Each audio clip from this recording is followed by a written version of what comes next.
So you understand procedurally, we will include that in our report to council and denote it was discussed again today. Thank you. Thanks. Reconciliation Week. So September 27th to October 1st is Truth and Reconciliation Week. And there's been discussion by members of this task force, particularly the First Nations Indigenous Breakout Group, about holding an event that could help support reconciliation during that time.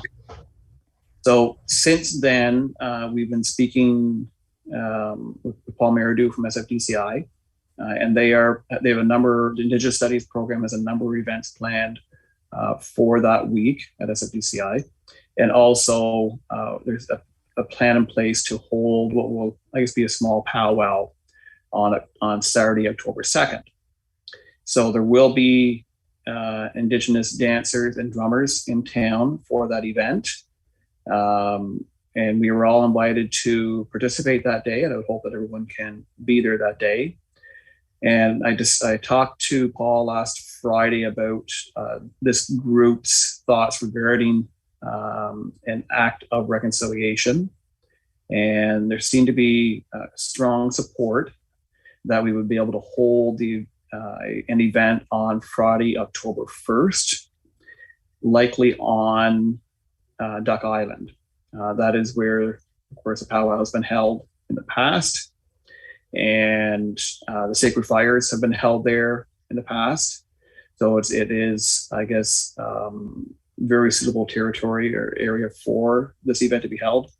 So the thought right now, and it's still being refined, and unfortunately Tim and Charlene aren't available to be here today. They are really leading this. But the thought would be we simply have probably a bit of a procession that would go from Murphy Park across the bridge to Duck Island. It would involve solar lights where everyone could bring, it would be done at twilight.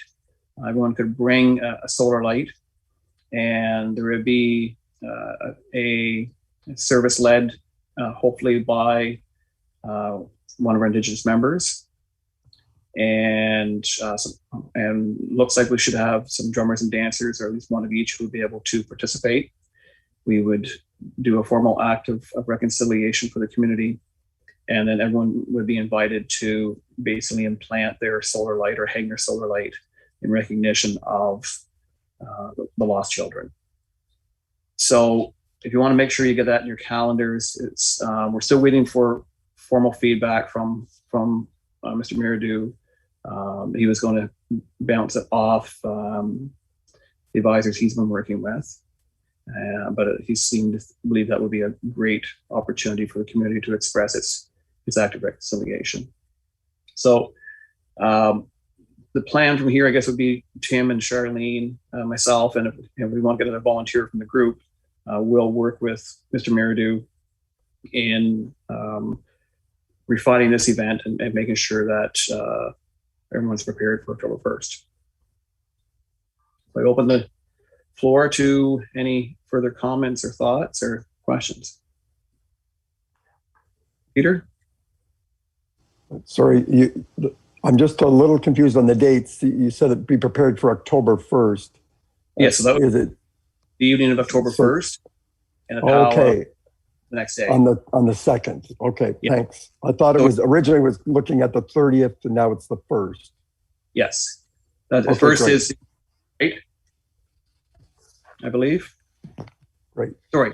Yeah, first is a Friday. It's a Friday. Yeah. Okay, Friday. Good. Thank you. Yes.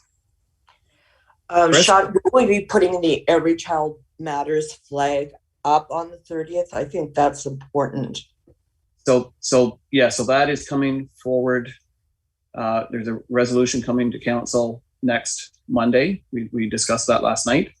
And Every Child Matters flag to be flown from the 27th to the 1st at Town Hall, and by entrenching it in a resolution to ensure that it happens sort of automatically every year. Right. What I'm hearing from a number of residential school survivors and their families are that they're very concerned that we don't stop talking about the children. And that in actual fact, when I was in Kingston and I was meeting with an elder then, was talking about the fact that it's important to continue the dialogue and the conversation. So what I'm wondering is could we leave the flag up longer than that? I think we're mirroring what the county has done, what the county will be doing. Nadine, maybe you want to comment on that. And I think what I had suggested last night for the resolution would be the week of reconciliation. Now, I know the Canadian flag is still at half mast, and will continue to do so. I'm not sure. So, Nadine, do you want to comment on what the county has done? The county had done a lot of work on consulting with our First Nations community to determine what was most appropriate here. Yeah, actually, I can share the correspondence that we got from the county with the group. But my understanding is that we're following suit with them as far as the flag. Our flags will remain at half mast. We've been following the Peace Tower as far as making sure our flags are at half mast in honor and recognition of those children that did not make it home. So we're going to continue with that, and then we will follow suit with the county. But I can share the information that the county did share. They did have a delegation from an Indigenous working group. I believe the mayor's part of that as well, and so we'll follow that suit, and we'll keep you abreast by email of what's happening. But that's the plan right now. Thank you. And I guess of course the second piece of reconciliation is what the group has also been discussing, and I guess Michelle's not here either, and Chris, perhaps you can comment on it. But the permanent site of reconciliation and the thoughts surrounding that. So we've discussed that further, and the thought would be to have a permanent site of reconciliation on Turtle Island or potentially Duck Island, and have a more natural setting, more so than a man-made setting. So utilizing probably natural stones and native plantings, potentially medicines, in an area of sort of self-reflection. So that's something that is yet to be finalized. But one, I think there's strong intention that we proceed with that.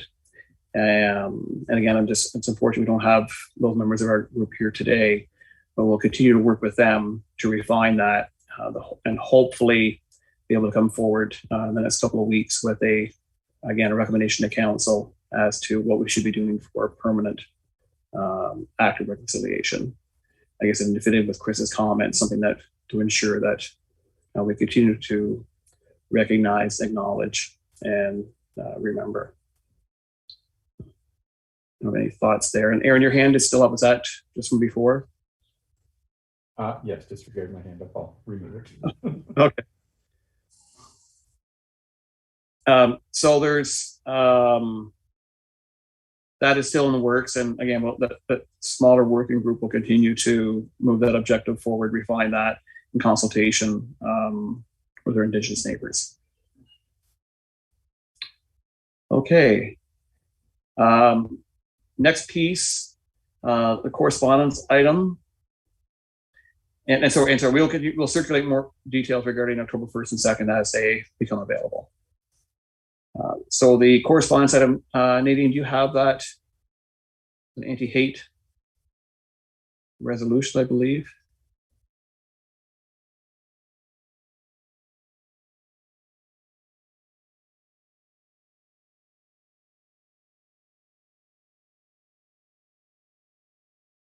So there has been concerns I've received in the past from members of the community regarding what would be considered symbols of hate that have been on display in various places in town, particularly Confederate flag being one strong example, which has been flown a couple different locations at different times. So as you can see here, this originated from the city of Kitchener, I believe. Yep. and it's to Prime Minister Trudeau. And everyone can read. I don't know, Chris, you want us to, Nadine, can you go ahead and read that just for Chris's benefit? Sure. So as the mayor stated, it was a letter from the city of Kitchener, and it was addressed to Right Honorable Justin Trudeau. And the letter says, "Dear Prime Minister Trudeau, this is to advise that City Council at a meeting held on Monday, June 28th, 2021, passed the following resolution with respect to motion M84, Anti-Hate Crimes and Incidents and Private Members Bill C-313, Banning Symbols of Hate Act. Whereas racism and hate crimes in Kitchener have been on the rise since the start of the global pandemic. And whereas the city of Kitchener continues to seek opportunities to dismantle systemic racism. And whereas the city's strategic plan has identified caring community as a priority. And the proposed motion M84, Anti-Hate Crimes and Incidents and Private Members Bill C-313, Banning Symbols of Hate Acts, supports several of the bodies of work currently being moved forward under this strategic goal. And whereas MP Peter Julian's motion M84, Anti-Hate Crimes and Incidents and Private Members Bill C-313, Banning Symbols of Hate Act, is an opportunity to make all Canadians feel safer in the communities that they live. Therefore, be it resolved that the City of Kitchener endorses MP Peter Julian's private members motion M-84, Anti-Hate Crimes and Incidents, and his private members bill C-313, Banning Symbols of Hate Act, and therefore be it resolved that a copy of this resolution be sent to the Right Honorable Justin Trudeau, Minister of Municipal Affairs Steve Clark, Minister of Citizens and Multiculturalism Parm Gill, to the local MPs and MPPs, to the Federation of Canadian Municipalities, to the Association of Municipalities Ontario, and all other municipalities in Ontario. Thank you. So I know Councilor Tompkins had spoke to this in the past where there had been some complaints about Confederate flag, and Councilor Tompkins had spoken with the individual who owned it, but there is currently nothing in law that would prohibit or prevent people from displaying, I guess, certain symbols of hate. But some are prohibited. I think Ostika is one as an example, is prohibited. But there are others, obviously, which are damaging and hurtful and hateful that are permitted. So look for thoughts here and whether you believe this is something we should be recommending that council address and endorse. Do we have a copy of their list of not approved or banned flags or symbols for the Kitchener community? Oh, Nadine, you're muted. Sorry, at this point, I don't have that. What's approved or what's not. My apologies. I don't have that. I can see if I can find it. You want? Yeah, so we obviously know about the Confederate flag, but it'd be nice to have a list either from Kitchener or if other communities already have something in place, just so we're not missing or having to continually add and approve at council further motions that way. Good point, Aaron. It's much easier to, I guess, police if you know what you're policing. Yes, Peter. Well, I would support that. I haven't read the private members bill, and I'm assuming in there it would be a more comprehensive list. I think people who live with that much hate are inventing new ways to work around laws, and it's ongoing. The symbols do change and evolve. They're fairly devious, actually. So I'm assuming the bill would be broad enough. It would need to be updated on a, not regular, but every couple of years as new symbols of disgusting hate come to light. So I think this is something.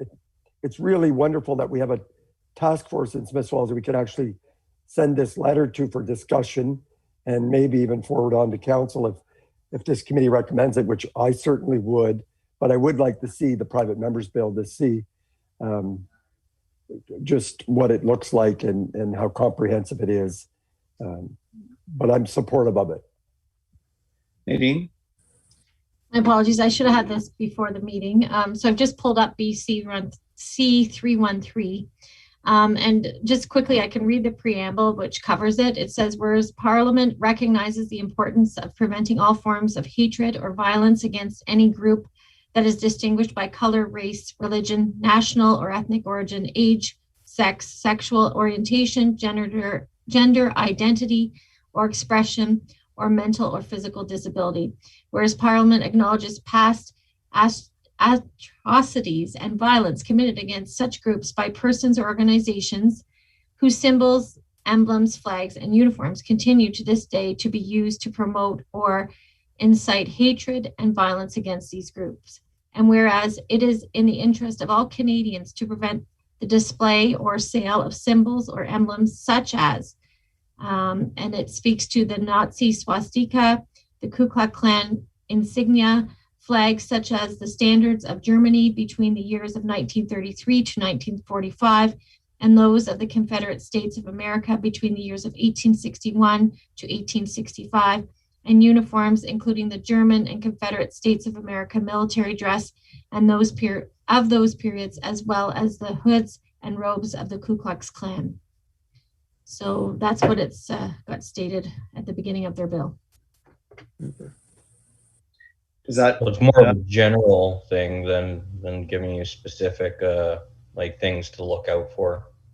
So I think it may be up to like the council to determine that, maybe, or unless there is another list going around there. Peter? Sorry, Chris, you had your hand up. Yes, I was going to say, Mayor Pinkel, you know that I witnessed the results of that flag. And then actually a year or so after, I heard there was a second one in our community.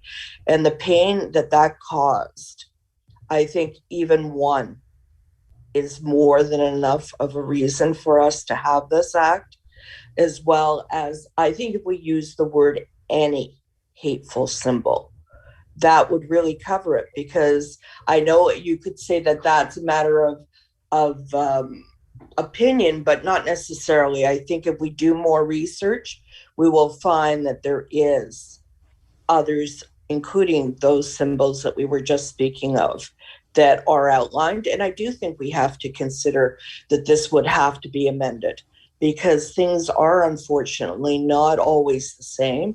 And I think that we really show that we care, and we prevent that pain and that apology that we needed to make.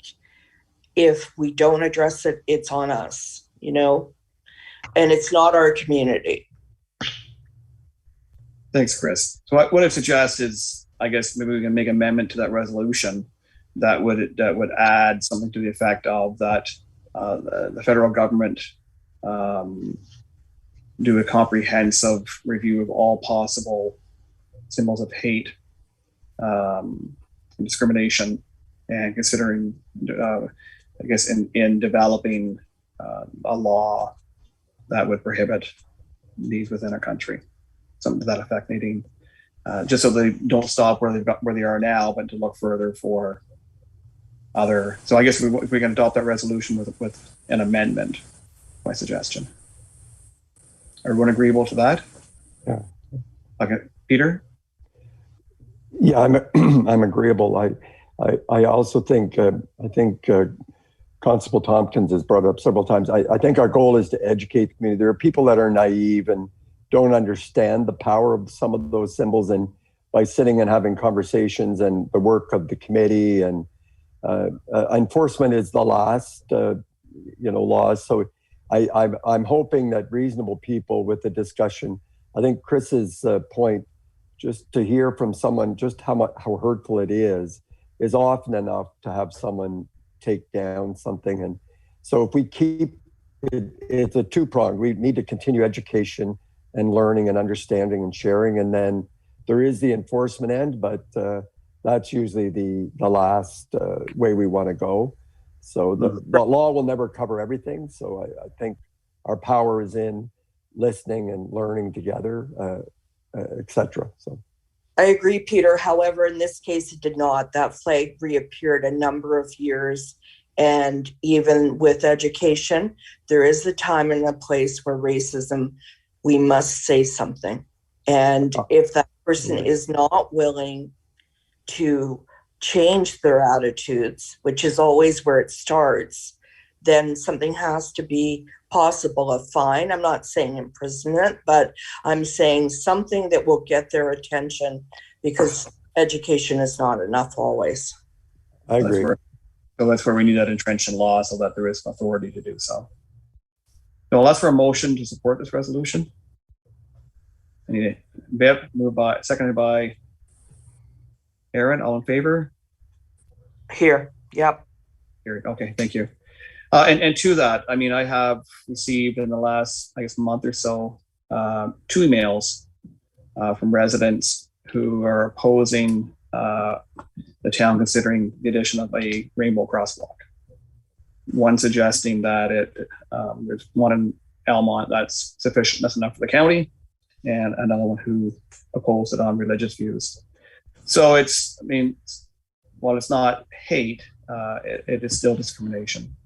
And so I didn't think it was necessary to bring those emails to the task force, but it just, I guess, it helps further evidence that there is still some attitudes out there that may need some education. Okay, thank you.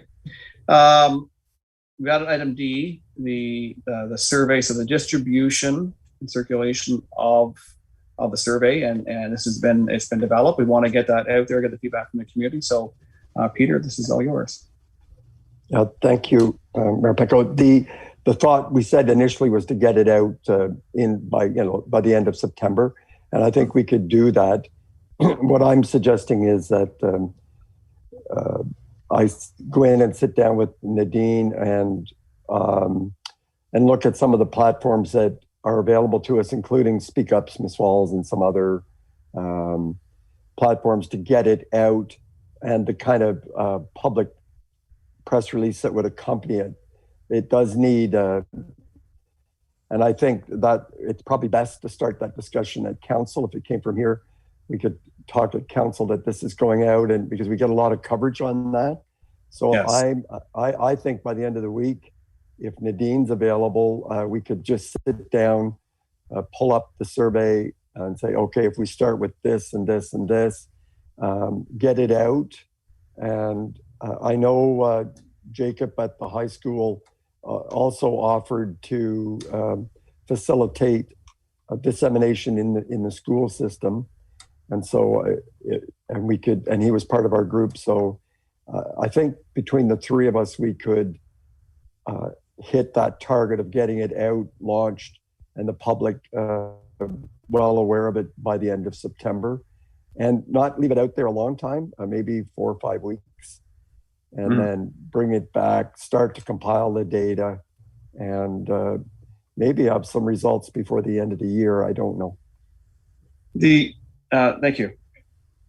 I would like to see the method outside of Speak Up Smith Falls, because that people have to register to utilize that, to apply their answer a survey on there.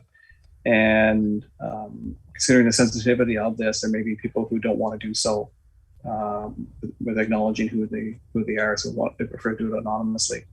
So I want to ensure we have methods of doing that. And but again, I think I'm confident that between Peter and Nadine and Jacob, and I'm certainly willing to help with the support of the task force, we will work on a distribution plan and get this out by the end of the month. So is everyone comfortable moving ahead on that basis?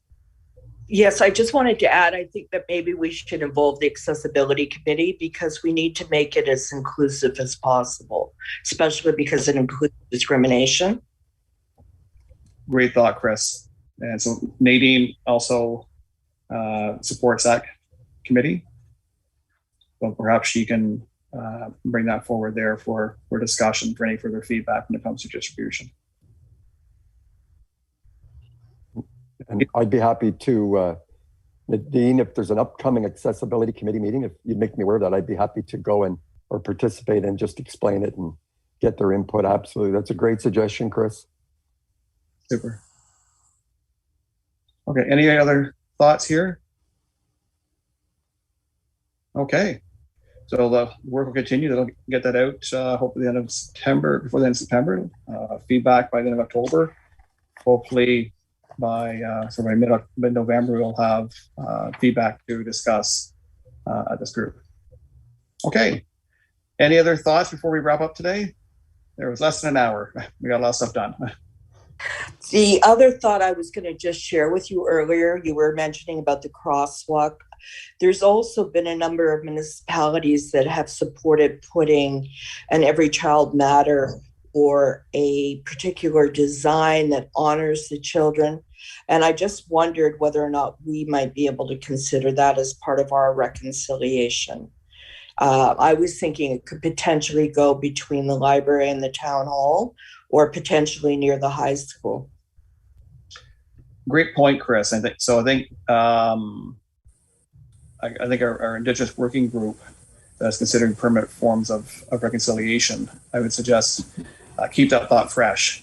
And the next time that group meets, that's a great discussion point. Okay. Bip, you have a comment? Yeah. So in terms of like the Every Child Matters, just want to add to that. Make sure it's nothing that can be stepped on. So like in that scenario, I think like putting in Every Child Matters type of thing on some sort of crosswalk that people can walk over, I think it's a bit inappropriate. Just because yeah. So. Is that what you meant, Chris, or I'm not sure? No, actually what they have done is they've used feathers, which reflect the 7 generations. Each community has made different choices, I think, with input from the Indigenous community of what would be respectful. But I think that I have probably seen that as well, but I absolutely understand and agree with you, Bip. We have to be incredibly careful about that. So, but the idea of the 7 generations, which is very important in Indigenous teachings, and the feathers, which represent truth, I thought that could be a lovely symbol. The crosswalk itself is orange, and then, we could actually choose the colors of the medicine wheel, or possibly they were done in the example I saw, they were done in white, but I would not necessarily say that that's how that would have to be. The most important thing would be the message and the teachings of how all children matter, without us doing anything that would be seen as disrespectful, for sure. That makes a lot of sense. And just one quick thought would be the possibility of having the feathers attached to the pedestrian bridge crossing over to Duck Island. Sort of an entrance, if that's where another thought. The permanent site of reconciliation is held, is established, that would be a nice entrance to that. So Chris, yes, we'll have a further discussion on that subject when we can meet again with Charlene, Tim, and Michelle. Yeah. Okay. Well, thanks everybody. We know it was a short notice to pull this together, but some things we really needed to get confirmed today. So it can go to committee of the whole on Monday, and council subsequent to that also on Monday, and get some of these things looked after in an appropriate timeline. So thanks for everyone's participation. We don't have another meeting scheduled. Trying to think, is there anything else pressing? We won't set a day right now. I don't think there's anything pressing right now. It's more a matter of as things come together. But I suspect we'll be planning for early to mid-October at this stage. Okay, I need a motion for adjournment. Moved by Peter, seconded by, just need a hand. Aaron, okay, all in favor? Thank you, everyone. Yep. Take care. Take care. See you.